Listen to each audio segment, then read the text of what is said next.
Hey everybody, welcome back to Jeff Bowles Central, the only place on the internet. All your Jeff Bowles Central entertainment is part Kree warrior, part badass fighter pilot, part de-aged 20 years younger Nick Fury, and you will know my name is the Lord when I lay my Captain America down upon thee. I just got back from seeing the 21st entry in the Marvel Cinematic Universe, Captain Marvel!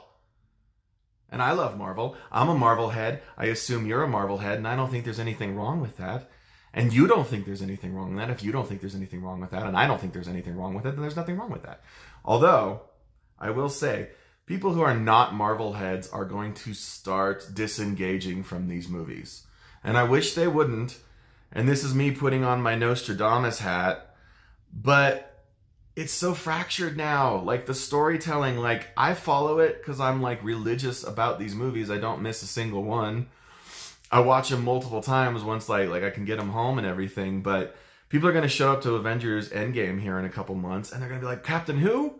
And it's kind of crazy to think that, because it's like she's everywhere right now. She's all over the TV and the internet and stuff. I don't know. I'm starting to get a little worried about Marvel's like game plan here. And isn't that the thing that always kind of fractured comic book readers too? The idea that you couldn't follow a single storyline unless you picked up this issue and that special issue and that special issue introducing that special issue. I don't know. I don't know. All of that aside, how does Captain Marvel stack up? Well, it's not a bad movie. It's a pretty fun Marvel movie. I don't think I would say it's my favorite Marvel movie by any means. And there's some weird kind of awkwardness I found in certain places plot-wise.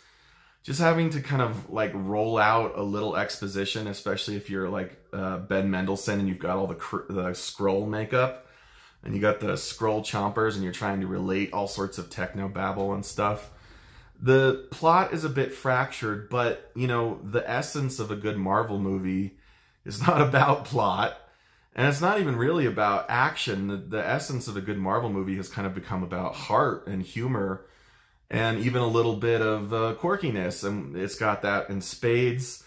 Brie Larson is really, really good as Carol Danvers, Captain Marvel, and I'm really happy about that. She's got so much strength and power, and you know, she's got this steely-eyed look when she's about to get down to business and screw some people up.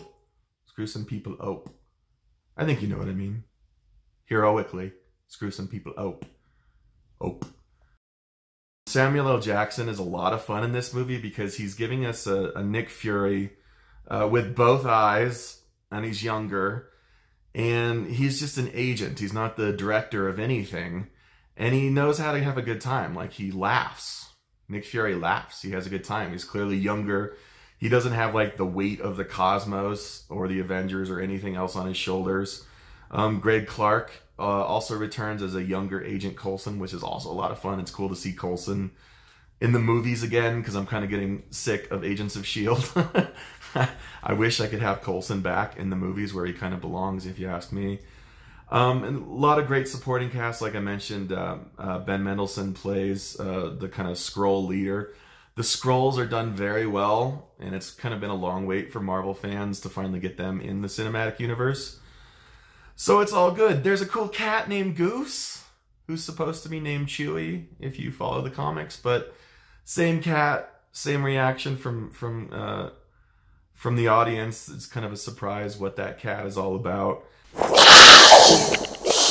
And, you know, one of the really cool elements about this movie is it serves as a prequel to kind of most of the other movies.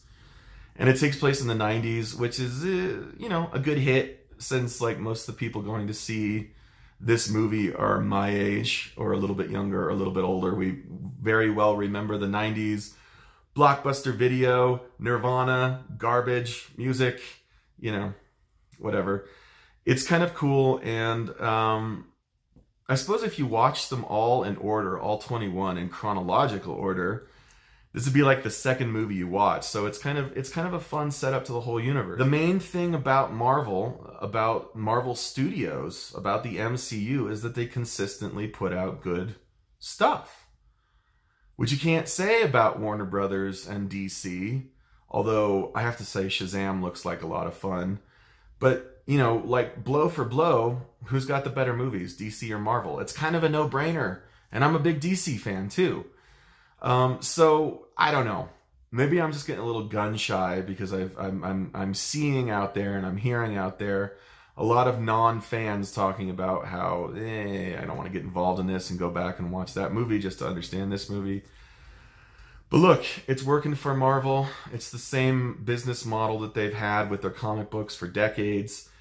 I don't want it to stop. It's not going to stop because, like I said, you and I, the fans, we're going to keep, you know, buying the movie tickets. So Captain Marvel is a success. It's another good Marvel movie. I would say it's an average Marvel movie, even though it is groundbreaking because we have our first real female leading hero. And honestly, she's the most powerful hero in the universe. And she really proves it. Like, she really, once she finally gets unleashed in this thing, it's pretty cool. It's awesome. Captain Marvel has a long history, of course, goes all the way back to the 70s. Lots of different people have worn the suit.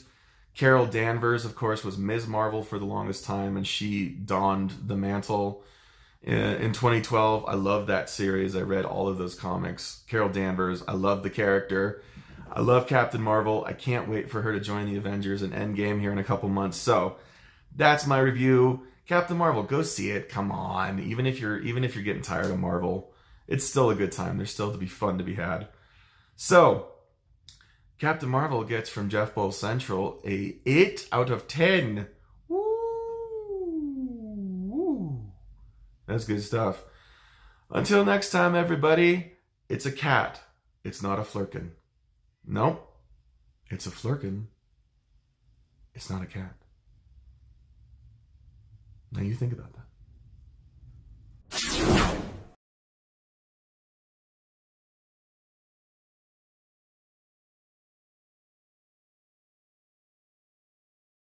I'm a cat, I'm not a flirkin.